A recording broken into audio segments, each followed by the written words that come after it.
This video is about your neck and head positioning in exercise. It's quite important for the alignment of the whole body where your head goes, because it changes everything in the body. I'll show you how. What you want to look at is your chin parallel to the floor, ideally, and the head moves slightly back and it pulls up. Now, if I'm sitting or standing or walking with my head going forward, this is what happens to the back. The back is going to pull back. Why? For the simple reason, gravity is going to do anything and the body to stop you from falling forward. So your body basically is trying to find a safe way. So your back keeps getting going further back, and the head comes forward. When the head comes forward, it takes these muscles with it, okay? And then the back becomes stiff and all sorts of stuff. And then your only solution would be detailed work, postural work that often happens, well, mostly happens with Pilates. You get into opening up the middle back and all sorts. But let's go through the basic placement. Whether you are standing or sitting or wherever you are in space. If you think of your head being, the skull is quite heavy, you want to be able to balance it right on top of the body. So if you think of this as like a water fountain here to soften the neck, and just imagine that your head is floating on that fountain. Easier said than done, especially when you're seated, because you have to pull the back up. So the basic steps would be draw your chin in, not there, more just in and back towards the back of the head. The eyes, think as if they want to sit comfortably in the back of your skull on the inside. Yes, it's that detailed. So I use my phone, my head is hanging, I'm looking down. I use my phone every day, my head is hanging, I'm looking down, I'm texting. And then my body gets tired, my shoulders are going to do this. Now, you can avoid this by sitting against something and texting, not texting when you're walking, as simple as that, not looking on your phone, at your phone when you walk. Okay, there are all these things that we all need to do, and I'm guilty also. But I work on reversing these bad habits, so you should do the same. Bring your head back, think of your eyes moving towards the back of the head, your nose moves towards the back of the head. This gives you the feeling of sitting back in your body, not living in the future, where am I going, running, rushing, on your body, in the present. This is your present, okay? This is where you are today. You're not there or back here. Relax your shoulders, let them drop. For somebody with tight upper traps or tight neck, anything that happens suddenly, we do this. Anything that we need to rush to, we do this. So we want to allow the feeling of width, the dropping of the head. So this is in a seated position. Let's say I'm doing the hug a tree series of any arm series, standing or sitting. Both of them are the same placement apply. You have your arms a little bit lower than the shoulders. You have your weight, your arms rest on your body. And again, get that feeling, the sensation of moving into the body. I'll show you in a standing position how it differs slightly, or how to not shift your weight backwards on the heels. Because when you stand, if I'm asking you to lean the front of the body back, I don't mean by leaning your weight back on the heels. You want to keep that pressure through the ball of the foot. So your arms are up, you breathe in, and out, and in, and out. Notice here my arms are a little bit lower than my shoulders. This is your connection to your underarm, this little finger. This finger is your connection to the top of the arm, to your shoulder. Think of it this way, think of these connections to align your arms properly. To move your arms out, you want to make sure that you feel the connection around here. So you're opening from top of the arm, from the origin of the muscle. Okay, so if it's my leg, I'm moving my hips to move my leg around. I don't move from below the knee. Okay, so you breathe and release. This is your head position. Long spine, long back. Draw the lower belly in and up. Do not tighten your abs. Drawing the belly is not this. It's just a gentle lift. It's just an awareness of, it's like you're lifting the skin of the pubic bone up and under your ribs. So you get that lift towards your diaphragm. Okay? This narrows the ribs and it helps you to align the spine. Head position affects how I sit on my pelvis. In the same way, if my hamstrings are weak or tight, they're going to affect how I sit in the lower back. If my hamstrings are tight, I'm going to be sitting this way. Even in a crossed knee position, most of us sit like that. Most people sit like that. So here, you want to roll the flesh back. Sit right on top of the sit bones to allow the back to lengthen. Initially, you can use your hands against the knees to lift yourself up. So that's your seated position. And then the head lengthens. Again, everything initially feels, oh, this is not natural, or it doesn't feel, I don't know if I can do it. You must try and keep trying. Everything happens when we keep trying. The positioning, the exercise, the strength, the tone of the muscle. Now let's go into the head position and a lying down situation where you're doing, let's say, pelvic bridges or ab preps or any of this, okay? Now, if your head goes that way and you look back, you shorten back of the neck. So you've compressed this area here, you encourage the shoulders to lift.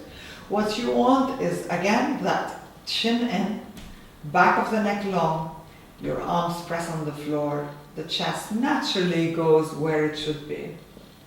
Now, if I'm asking you to do the knee lifts, for example, and then your brain shifts to think of something else, your head is going to roll all over the place. So you want to keep your connection or your mind on what you're doing and avoid drifting, because that can change your head position, okay?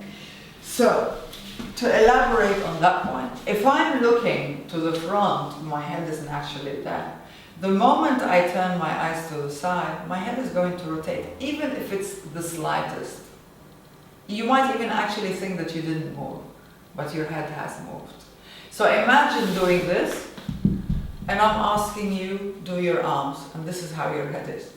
When your arms are up there, and your head is looking to the left. This will cause tension and possible injury if you're carrying heavy weights.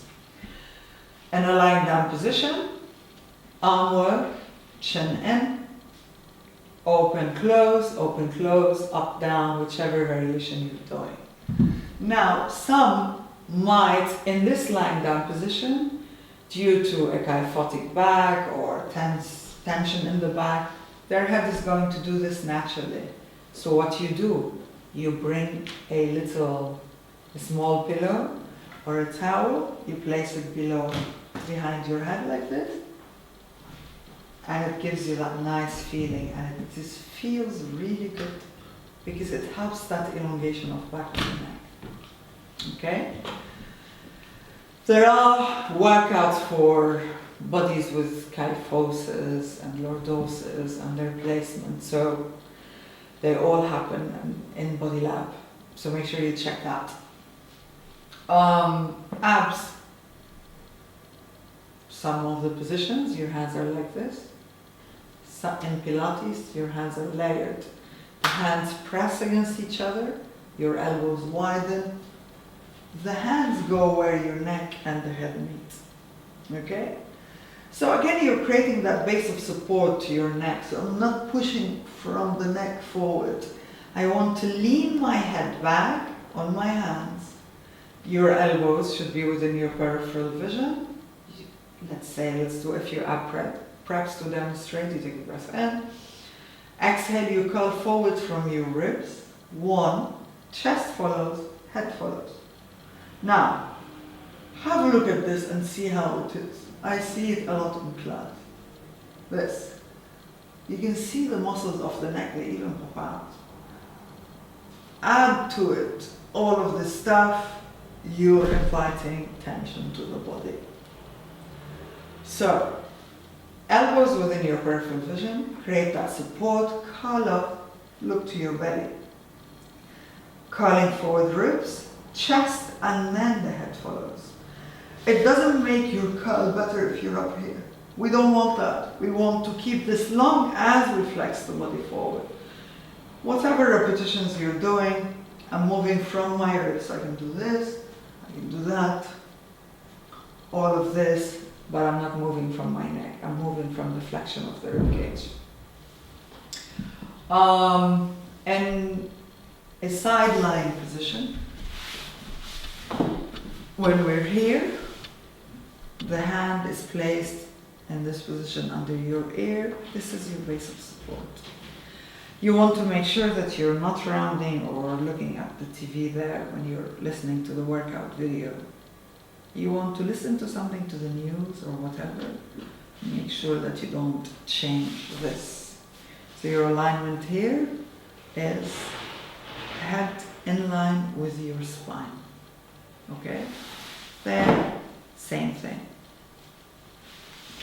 In abdominal work, sometimes the neck position gets challenged when we add legs or double legs or scissors. This happens. This means that you're either doing too much or doing too little. Too much is the lengthened legs are too much for you. So you bend the knees, you find the right position, and then you slowly start extending. Maybe do a few repetitions with fully lengthened legs. Build up like that. So start by doing 4, even if I'm demonstrating long legs. Do 4, the next time you try 6, 8, and then you progress like that. And by doing a variety of movements and of workouts, your body will elongate. You will get the stretch. When you connect to the right muscles around the hip and they get stronger, the hip flexors relax and the hamstrings relax. So realigning the body plays an important role in how you place the body. So getting awareness into the connection of the muscle is rule number 1. And that's the beauty of mind-body workouts. So we have that, be aware of any neck, your chin is still in, lift, ribs, chest, head, up, turn. So I can still move in all these angles without doing it from the neck. You don't want this movement that usually pigeons do or birds do. They move the head forward and back when they're walking. Now, in all 4 positions, we've demonstrated that in the plank. Your crown of the head is in line with the spine, so you're here. I'll show you from the front. So it's not dropping below your body. It's in line. Chin in, long neck, lifted ribs, lengthened lower back. The placement, the positioning of your pelvis and your head are related. Again, if this is backward, this goes up and back. The body is all connected. All the muscles are connected. There is no muscle that works on its own. Okay? For this to function properly and to move without tension, I need a connection to my mid-back.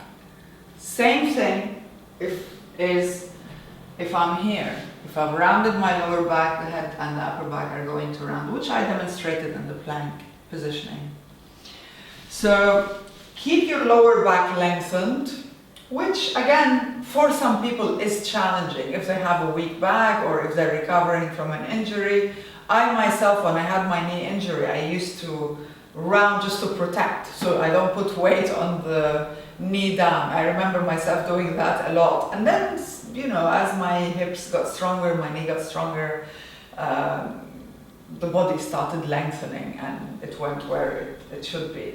So we have sometimes conditions which stop us from being where we need to be. So then you understand what your issue is, whether it's your physician or your physiotherapist told you need to work on this, and you find the workout that will help you stop doing that. The safest for injury would be Pilates as a workout, and it's complete, it's rich, it realigns, it strengthens what's weak and it lengthens what's tight. So make sure you do a lot of that. Arms, neck, head positioning, fluidity in the spine. So don't hold. When you're trying not to hold, when we are trying to position ourselves, we go into this militant. Find the bones and the muscles. Find how your body connects to each other, from your foot all the way up. But don't worry, because you are guided in every workout about placement. This is how I can change the body. This is how I change my clients' bodies, by fixing the structure of it. Because to me, if you have rounded shoulders, there is no point of having toned arms, because your posture is going to look like this. So I undo to do. That's the base of everything in my method. Enjoy the workout.